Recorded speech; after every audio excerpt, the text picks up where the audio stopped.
On the night of September 19, 1952, Brisbane swallowed 12 minutes and never gave them back. A young woman named Betty Shanks stepped off a tram at the Days Road terminus and started a walk she'd done before, less than 400 meters. A straight path through ordinary houses and sleeping front yards. No alleyways, no wilderness, just a familiar street and a home that should have been minutes away. But she never arrived. What happened next is the kind of timeline that doesn't just haunt a family, it changes how a whole city defines safe. Screams were heard, a wristwatch stopped, and by morning the neighborhood woke up to a crime so fast and so violent that it looked almost impossible to commit without being seen. Here's our checkpoint. We're not here to guess. We're going to rebuild the sequence, minute by minute, separating what's verified from what's assumed. And every time the story narrows, it gets worse. Because if this was planned, someone waited. If it was opportunistic, someone was already hunting. So ask yourself, in a quiet street full of witnesses behind curtains, how does a killer disappear in minutes?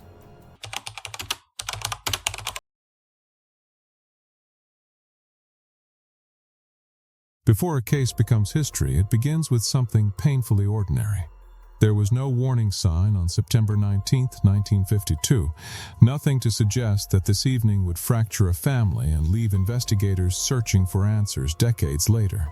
Betty Shanks wasn't chasing danger. She was following routine, work, study, home. The kind of routine people trust without thinking. And that's exactly why what happened next still unsettles people today. Betty was educated, disciplined, and quietly ambitious. She had completed a Bachelor of Arts at the University of Queensland and worked in the Commonwealth Public Service. Her life wasn't chaotic, it was structured. She lived with her parents in Grange, a residential suburb in Brisbane's inner north, where nights were expected to be calm and predictable. This isn't speculation, this is documented. There is no indication Betty believed she was at risk that night.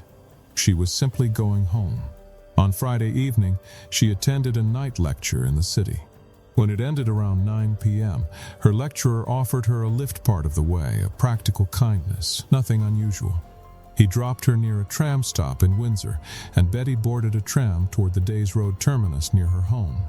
These movements matter because they anchor the timeline and confirmed events.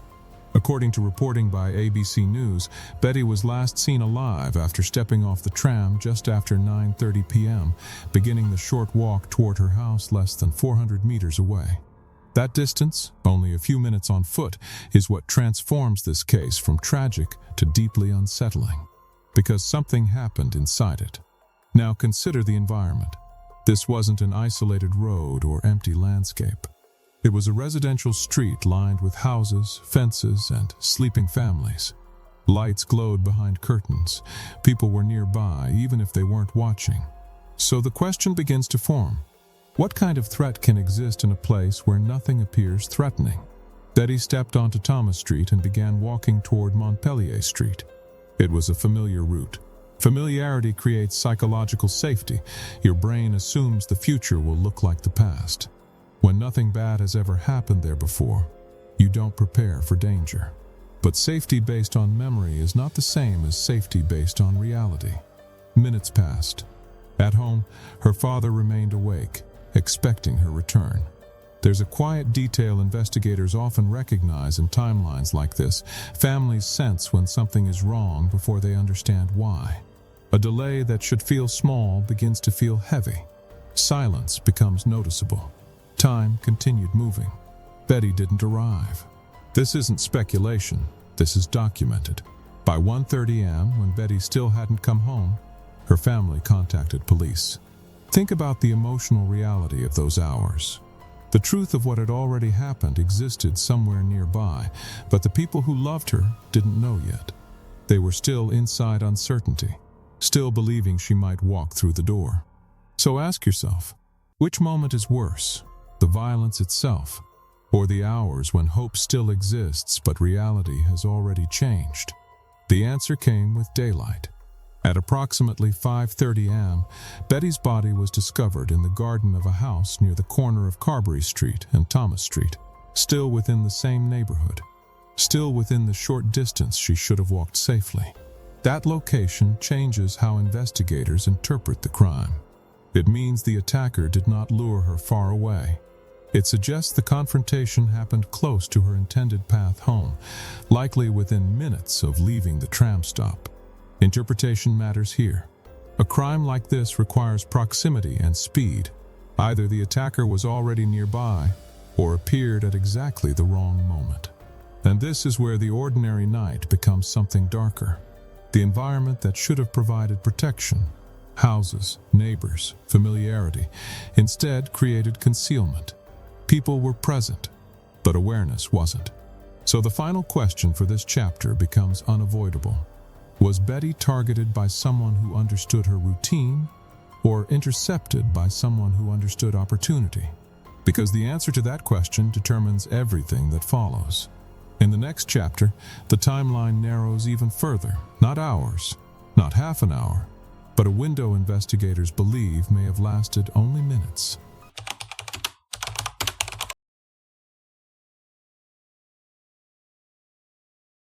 If you want to understand why this case still unsettles people decades later, forget the years for a moment and focus on something much smaller.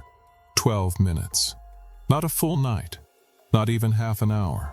A window investigators believe contains everything: the approach, the violence, and the disappearance that followed. Betty stepped off the tram just after 9:30 p.m. and began walking toward home. The street looked safe. Houses, gardens, fences, familiar surroundings. The kind of environment that lowers your guard without you realizing it. Psychologists call this predictive safety, when the brain assumes nothing bad will happen because nothing bad has happened before. But danger doesn't always announce itself. The timeline is clear at this point.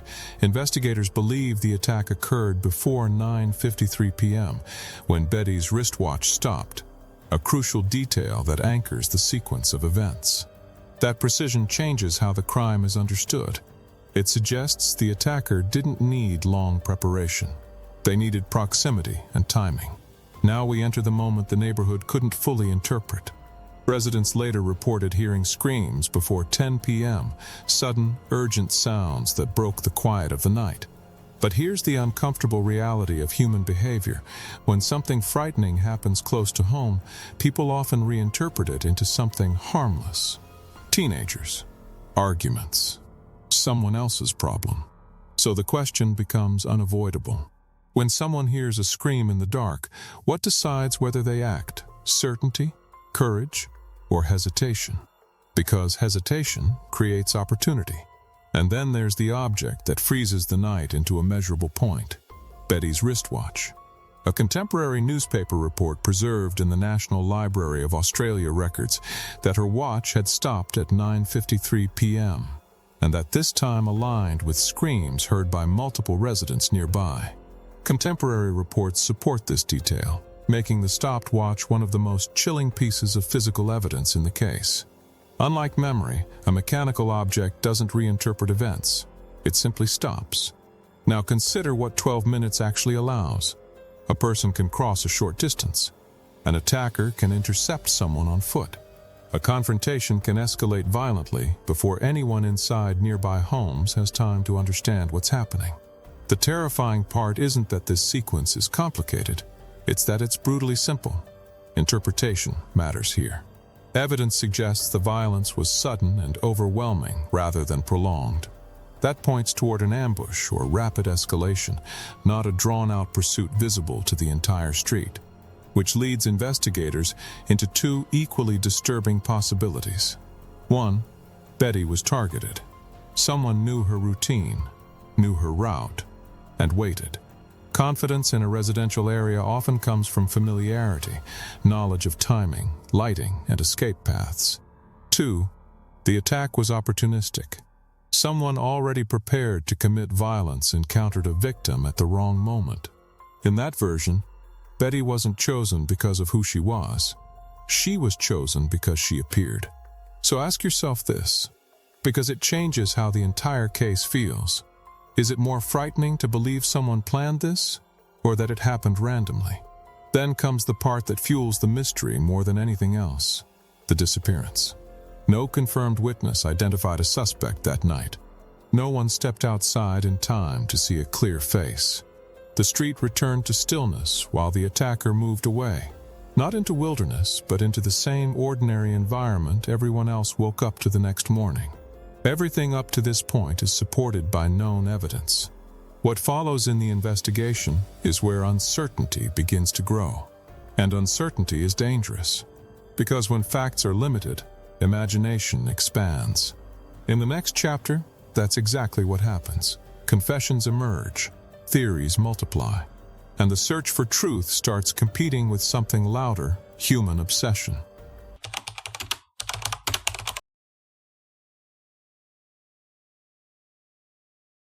When a murder remains unsolved long enough, something predictable begins to happen. The case stops being driven only by evidence and starts being driven by human need.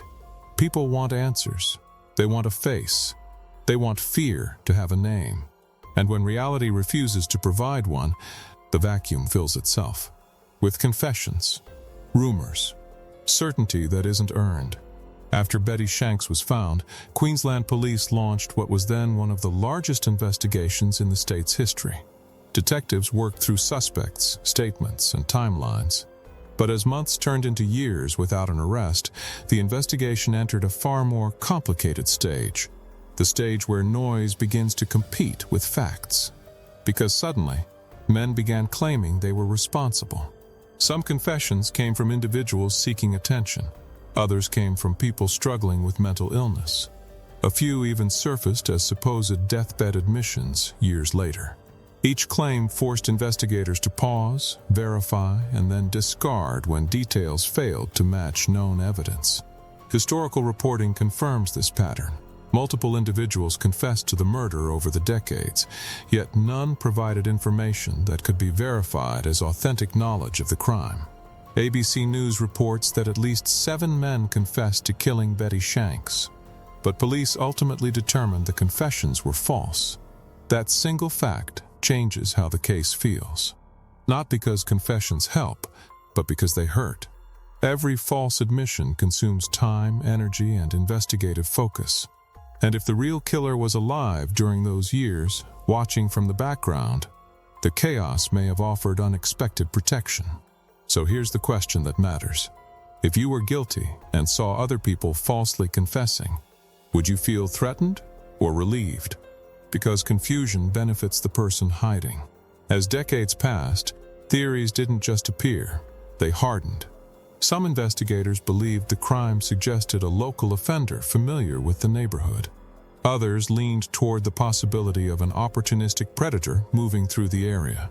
Writers and amateur sleuths introduced additional suspects, sometimes naming individuals publicly without evidence strong enough to support legal action. This is where cold cases become vulnerable. The longer time passes, the easier it becomes for a story to fit, not because it's proven, but because evidence has faded enough that contradictions are harder to expose. Police positions remain consistent on one point: no theory has produced evidence capable of supporting a prosecution. That distinction matters. In criminal justice, truth is not what sounds convincing. It's what survives scrutiny in court. So ask yourself, how many incorrect answers can a case absorb before the real answer becomes harder to recognize? There's also a human cost behind the headlines. For Betty's family, each new confession or breakthrough claim would have carried hope, followed by disappointment when it collapsed. Hope repeated and withdrawn over years becomes its own kind of trauma. And for investigators, the pressure moves in 2 directions. Either the killer is completely unknown, or the killer is suspected but cannot be proven. Both outcomes feel like failure, even when they result from limitations of evidence rather than effort. Interpretation becomes critical here. False confessions don't only distract investigators, they reshape public memory. They create narratives people remember more strongly than facts. Once a theory spreads widely, correcting it becomes almost impossible. Which leads to another uncomfortable question. When a story is repeated enough times, does belief start replacing evidence? By this stage of the investigation, the case was no longer just about one night in 1952. It had become something larger, a mystery the public wanted resolved, even if resolution came from speculation instead of proof. And that desire for closure would only grow stronger as the investigation expanded further. Because in the next chapter, we move into the scale of the police response, thousands of interviews, massive searches, and a haunting possibility that the best chance of solving the case existed in the earliest hours, before anyone realized how important those hours were.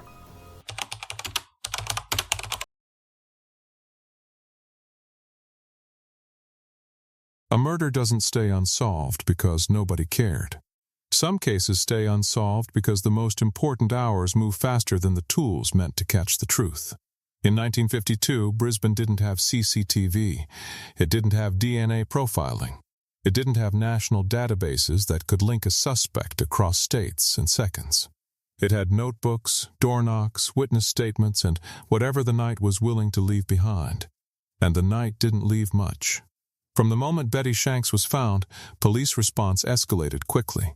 Officers knew what the public didn't yet understand.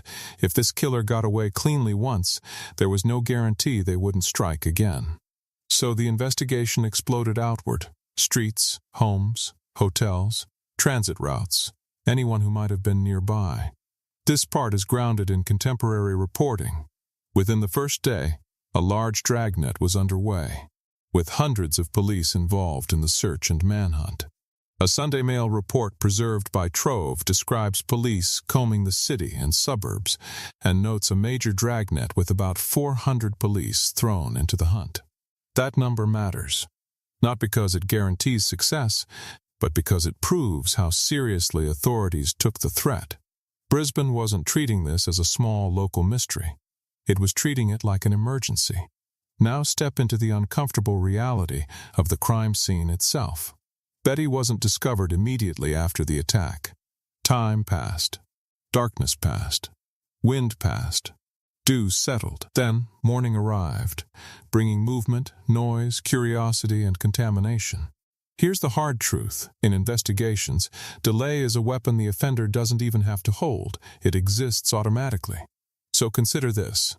How much evidence can disappear between the moment violence ends and the moment police finally seal the scene? In modern cases, those minutes are guarded like gold. In 1952, they were exposed. Even with careful work, the era's limitations were severe. Investigators could document injuries, examine items, and collect statements, but connecting a suspect to the crime beyond reasonable doubt was far harder without forensic matching tools we take for granted now. And that's where this case becomes a brutal lesson in limits. Police could reconstruct a story, but turning that story into a conviction required a link, a name attached to evidence, a witness who could identify a face, a confession that included details nobody else could know, something that would survive court. Instead, they got fragments. The timeline suggested a tight window. People reported hearing screams. A watch stopped at 9:53. But a timeline isn't a person. It doesn't have fingerprints, an address, or an alibi to break. It only tells investigators where to look and how fast they need to move. At this stage, the investigation's problem becomes visible. The killer didn't need to be a criminal mastermind. If they left the area quickly, calmly, they could blend into ordinary life before the sun even rose. Picture the simplest version. A person moves away from the scene, turns a corner, steps onto a street where no one knows what just happened, and keeps walking like someone heading home. Now ask yourself something sharper than who did it. What does a murderer look like when they're not running, when they're just acting normal? That question is what makes residential street murders so psychologically disturbing. The escape doesn't require a car or a dramatic getaway. It requires composure. Police also faced another trap, scale. A huge investigation means thousands of tips, many of them weak, contradictory, or fueled by panic. Under pressure, communities often generate almost suspects, people who look suspicious because fear is searching for a shape. Every false lead steals time, and time, again, keeps winning. Because every day that passes does two things. It dulls witness memory, and it gives the offender space to clean up, discard items, and rebuild routine. What's certain is this: police threw resources at the case early, but the evidence refused to solidify into one undeniable direction. That's the nightmare scenario: enormous effort, real urgency, and still no handhold strong enough to pull the truth into court. This chapter ends with the investigation at full force, streets checked, people questioned, fear rising. Yet the answer still not forming. In the next chapter, we move away from the scale and into the details that should have spoken louder. The clues at the scene, the small items, the signs of sudden violence, and why those details still couldn't name the person who did it.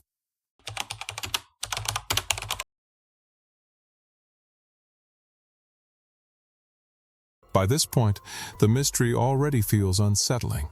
A short walk, a tight timeline, and a killer who disappears. But what makes the Betty Shanks case especially haunting is this: investigators did not arrive at an empty scene. They found clues, real physical indicators frozen in time. And yet, those clues never translated into a name. Start with the detail that feels almost cinematic in its stillness. When Betty was found, she still had a blood-stained tram ticket clutched in her hand. That single image tells investigators something critical without needing interpretation. The attack was sudden enough that she never released what she was holding. ABC News reports that Betty was discovered with the tram ticket still in her hand, suggesting the abrupt nature of the assault. That moment reframes the event. This wasn't a long pursuit across the street. It was interruption, immediate and violent. Now shift attention to the injuries themselves. Reports describe severe trauma consistent with a sustained beating, force strong enough to fracture bone and scatter physical signs around the area. Contemporary reporting summarized by ABC highlights the extreme violence inflicted during the attack. Violence at that level rarely happens by accident. It typically reflects either explosive rage or deliberate domination. Either scenario implies close physical contact, proximity measured in inches, not meters. Here's the grounding point investigators faced. The offender was close enough to leave traces, yet not close enough to be identified. That contradiction is the heart of the frustration. Then, investigators discovered what might have been the strongest physical indicators available in that era: blood-stained handprints on a nearby fence rail. Officers believed the impressions suggested large hands, possibly from someone bracing themselves during the attack or while moving away. And there was another detail that continues to disturb people decades later. Betty's face and legs showed black boot polish marks, consistent with being kicked. ABC News documentation includes both the handprints on the fence and the boot polish traces found on Betty's body. Boot polish is not an ordinary forensic trace. It implies something about the attacker's routine, someone who maintained their shoes, someone who moved through normal society, someone who likely returned to ordinary life after the crime. That realization leads to a sharper reflection. What kind of person can commit extreme violence and then calmly re-enter everyday life minutes later? Because residential environments create a unique form of invisibility. A person walking away from a scene doesn't automatically look suspicious. They look like a neighbor, someone heading home, someone who belongs there. And this is where the era becomes decisive. In modern investigations, handprints could be scanned, compared, and matched across databases. Trace materials could narrow suspect pools dramatically. In 1952, evidence could be collected, but not always connected. The distinction matters. Investigators could see what happened. They just couldn't attach it to a specific individual with courtroom certainty. Another uncomfortable question emerges from that limitation. How many offenders in earlier decades escaped justice simply because technology hadn't caught up to what they left behind? The clues at Thomas Street were real: tram ticket, handprints, injuries, boot polish marks, yet they existed in a forensic gap between observation and identification. They spoke, but not loudly enough to convict. And that silence allowed the case to drift into its next phase. the phase where suspects begin to appear, rumors spread quickly, and some individuals come dangerously close to being blamed without proof. That's where the story goes next.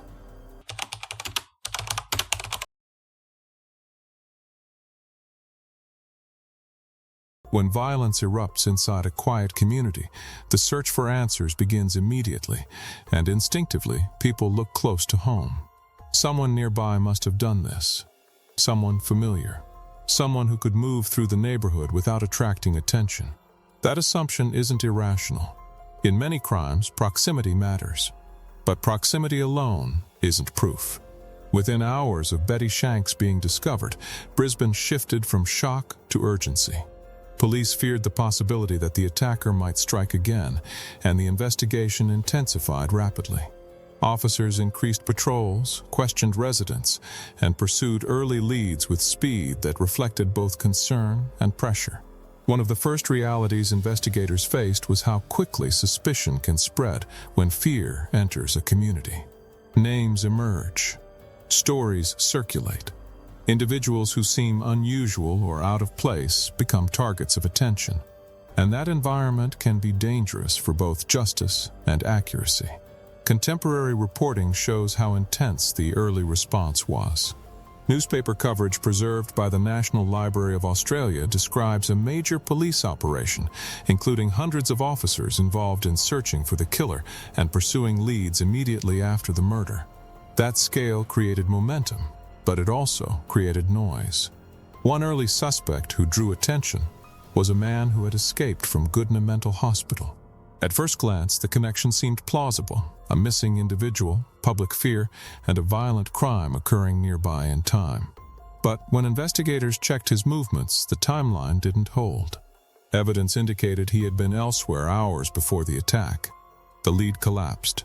Moments like that reveal something critical about investigations. Early certainty is often an illusion. A suspect can appear convincing until facts dismantle the narrative. That raises an uncomfortable reflection. How often does fear create a suspect before evidence does? As police continued questioning individuals, they encountered another challenge: the sheer number of possible paths an offender could have taken after leaving the scene. The neighborhood layout meant someone could move through multiple streets within minutes, disappearing into normal nighttime activity. No dramatic escape was required. A person could simply walk away. And when someone behaves normally, observers rarely question them. Humans are wired to notice anomalies: running, shouting, visible distress, not calm movement. That psychological blind spot becomes a powerful advantage for anyone trying to avoid attention. Consider this perspective. If someone left the scene at a steady pace, blending into darkness and routine, what reason would anyone have to remember them later? Investigators also faced the complexity of motive. Without a clear theft pattern or publicly confirmed sexual motive, speculation expanded rapidly. Some assumed a predatory offender. Others believed Betty might have been mistaken for another woman. Still others suspected a local connection. The truth may have been far simpler, and therefore harder to identify. Crimes sometimes emerge from brief encounters that escalate suddenly, without long planning or prior relationship. Those cases often leave fewer patterns behind. Here's the investigative tension that emerges. A suspect pool can grow wider instead of narrower when certainty is absent. Police interviewed locals, workers, men passing through the area, and individuals with criminal histories. Yet each lead faced the same barrier: lack of conclusive evidence linking them to the crime scene. The investigation produced people who were almost suspects, close enough to consider, never close enough to charge. That distinction matters more than most viewers realize. Suspicion without proof cannot sustain a prosecution.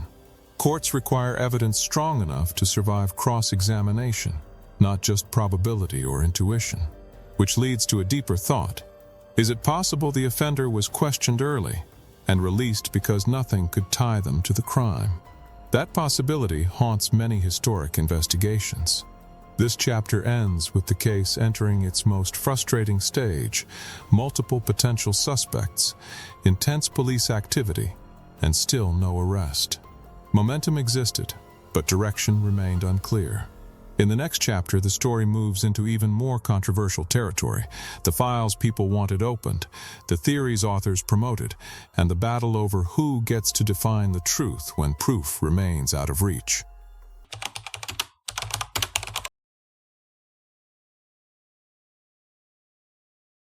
By the time a cold case survives for decades, it stops living only in the street where it happened.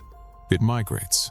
It moves into archives, family memories, newspaper clippings, and the one thing the public always believes will end the mystery: the police file. Because when you can't see the file, you imagine it contains the missing answer.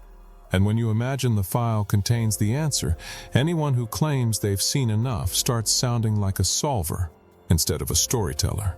This is where Betty Shanks' case enters its most controversial phase, because the debate shifts from what happened to who gets to define what happened. Authors and amateur investigators stepped into the gap with confidence. Books were written. Names were implied or directly promoted. Competing theories hardened into camps. Each camp had its own logic, its own missing piece, and its own certainty.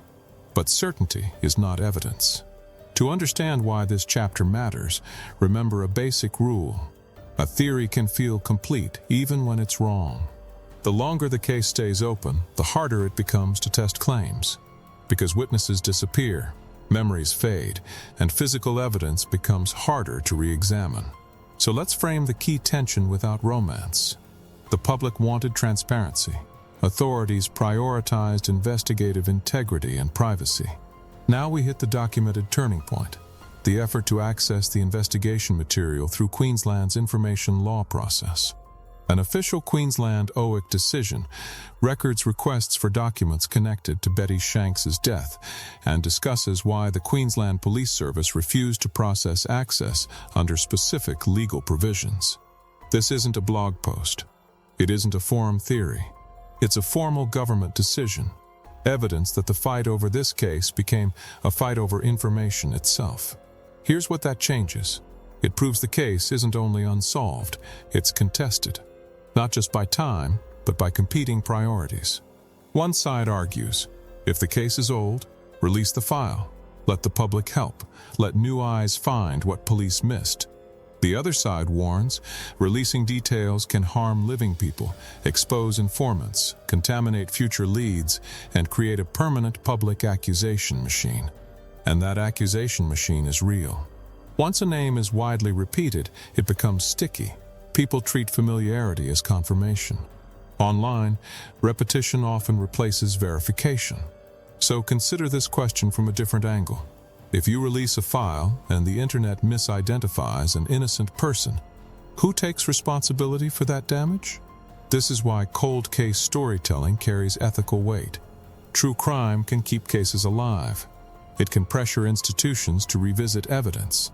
But it can also flatten complex investigations into a villain narrative that's easy to consume and hard to correct. The case has never reached the stage where a claim survives court standards. That doesn't mean police have no idea. It means the evidentiary chain hasn't been strong enough to convict. Now zoom in on what happens when the file stays partially closed. A vacuum forms. Into that vacuum come books, podcasts, and videos that compete not on proof, but on persuasion. The viewer isn't evaluating exhibits, they're evaluating storytelling. And storytelling is powerful. A confident narrator can make a weak theory feel airtight. So here's a challenge you should build into your own video, because it increases credibility. When a theory sounds perfect, what specific evidence would actually be required to prove it?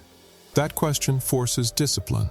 It keeps your audience in investigation mode, not fan fiction mode. This chapter also explains why the same names cycle for years. Once a suspect is embedded in public imagination, the case becomes a loop.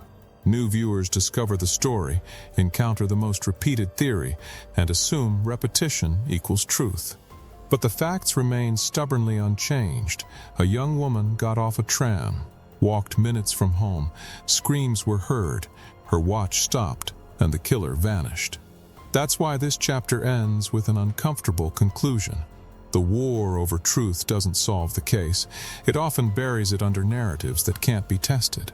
In the next chapter, our final chapter before the closing, we step away from the file battle and look at what remains: the living reward, the modern appeal for information, and the single kind of detail that can still break this open after all these years.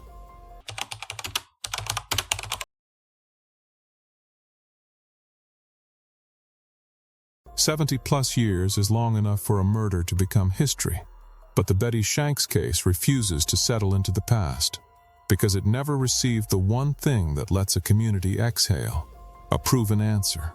Streets change. Generations move on. Yet the same core sequence stays brutal in its simplicity. Tram stop, short walk, screams, silence, discovery. And the most unsettling part is this: the case still lives in the present tense. The legacy begins with what the crime did to normal.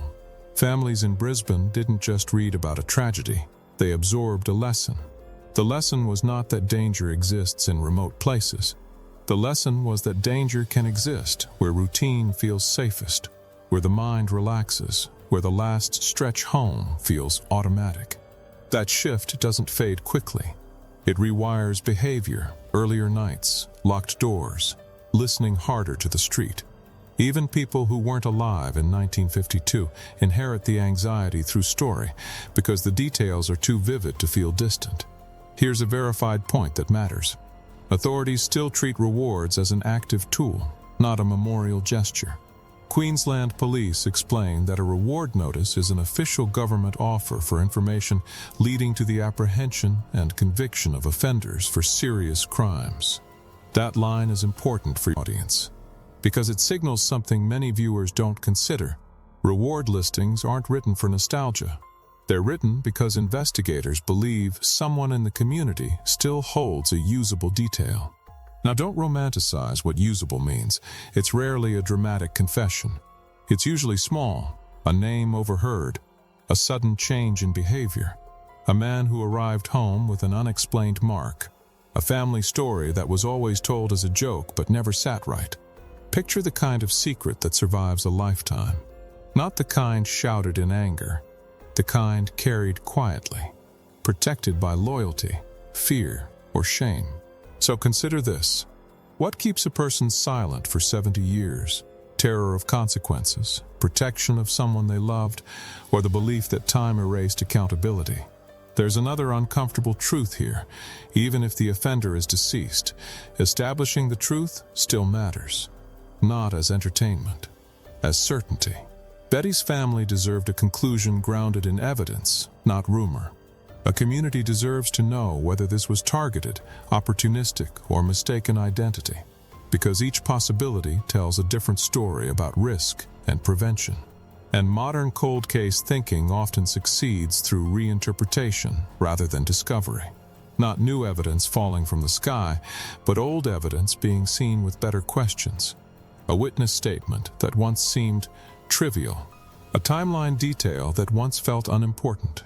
A person who refused to talk in 1952 but might speak now. Here's the hinge. The longer time passes, the smaller the pool of living memory becomes, yet the value of any surviving memory rises. Ask it in the most direct way. If one person still remembers a face, a voice, or a name from that night, how long can they carry it before it becomes irreversible silence? Online attention is a double-edged blade in this phase. It can revive cases and pressure institutions to recheck evidence.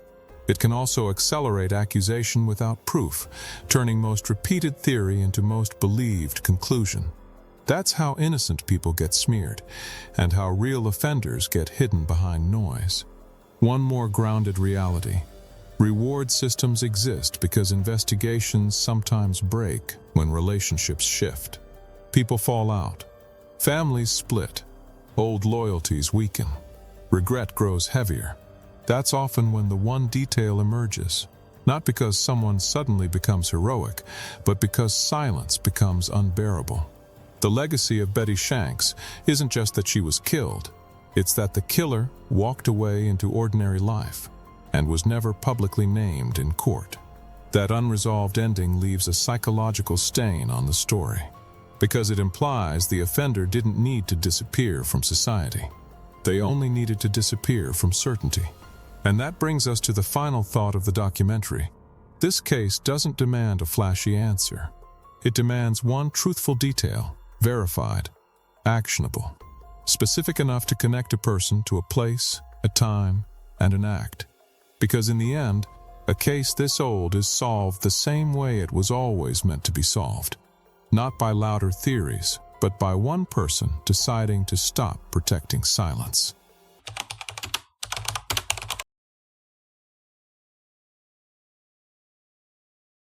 Betty Shanks stepped off a tram and vanished inside a distance that should have meant safety.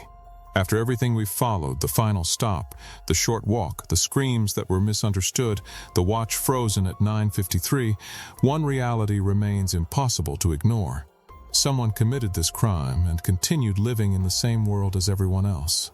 That is why this case refuses to fade.